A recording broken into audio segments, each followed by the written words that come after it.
Hello everyone. ఈ వీడియోలో current అఫైర్స్లో 2024లో నోబెల్ ప్రైజెస్లో ఎకనామిక్స్, లిటరేచర్, పీస్ ఎవరెవరికి వచ్చాయి వాటి వివరాలు ఎక్స్ప్లెయిన్ చేస్తాను. First of all Nobel prizes start చేసినప్పుడు 1901 నుంచి నోబెల్ ప్రైజెస్ ఇవ్వడం మొదలైంది. 1901 నుంచి 5 విభాగాల్లో మాత్రం నోబెల్ ప్రైజెస్ ఇచ్చేవారు. Physics, chemistry, physiology or medicine, literature and peace. నా ఎకనామిక్స్ ప్రైజ్ని 1968లో స్వీడన్ సెంట్రల్ బ్యాంక్ వాళ్ళు ఇవ్వడం స్టార్ట్ చేశారు. అంటే 1968లో స్వీడన్ సెంట్రల్ బ్యాంక్ పెట్టి 300 years అయింది. సో వాళ్ళు కొంత మనీ నోబెల్ ఫౌండేషన్కి ఇచ్చి అప్పటి నుంచి ఎకనామిక్ ప్రైజ్ని ఇవ్వడం స్టార్ట్ చేశారు. స్వీడన్ సెంట్రల్ బ్యాంక్నే స్వరీస్ రిక్స్ బ్యాంక్ అని కూడా అంటారు. నా 2024లో ఎకనామిక్స్ గాను నోబెల్ ప్రైజ్ని ముగ్గురికి ఇవ్వడం జరిగింది. ఆ ముగ్గురు పేర్లు ఏంటి అంటే James A Robinson, Simon Johnson and Daron అసిమోగ్లు.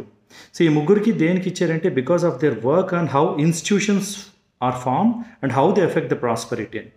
యాక్చువల్గా ఈ ముగ్గురులో ఒక ఇద్దరు ఎసిమోగ్లు అండ్ రాబిన్సన్ అనే వాళ్ళు ఒక బుక్ను రాశారు, వై నేషన్స్ ఫెయిల్ అని.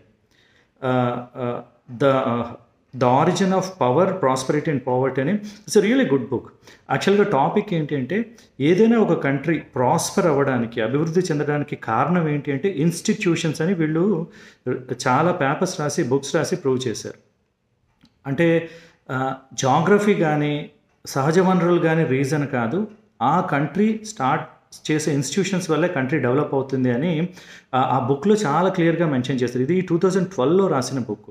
ఫర్ ఎగ్జాంపుల్ ఇండియా, పాకిస్తాన్ ఉన్నాయి, పక్కనే ఉన్నాయి, రెండింటికి సింధు నది ఉంది, చుట్టూ సముద్రం ఉంది, సహజ వనరులు అన్నీ ఒకేలా ఉన్నాయి. కానీ డెవలప్మెంట్లో ఇండియా చాలా డెవలప్ అయి ఉంది, పాకిస్తాన్ డెవలప్మెంట్ సరిగ్గా లేదు. ఇలాంటి వాటి కారణాలు ఇన్స్టిట్యూషన్స్ అని ఆ బుక్ చాలా బాగా రాశారు. If you have time just go through it. 2012 book. It is a really good book. So ఎవరికి ఇచ్చారంటే ముగ్గురు, రాబిన్సన్, జాన్సన్, ఎసిమోగ్లు.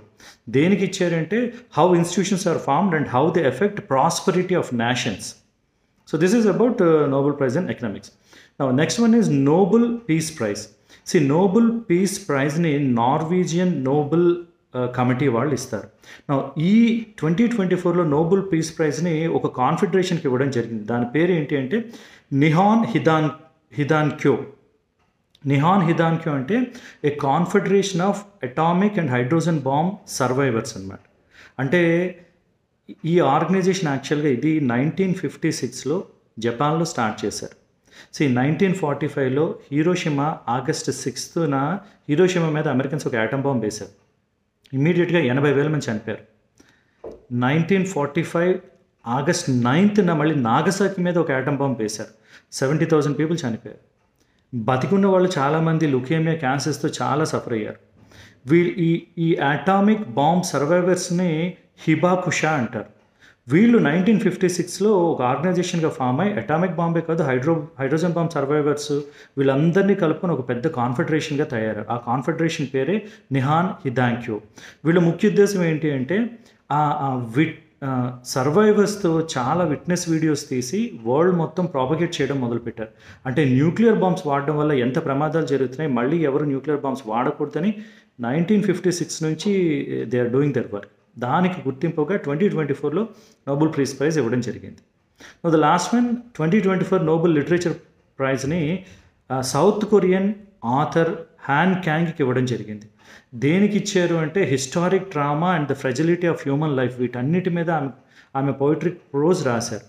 యూజువల్గా ఎప్పుడు లిటరేచర్లో యూరోపియన్స్కి ఇచ్చేవారు awards, but this is the first time a South Korean got a Nobel literature praise.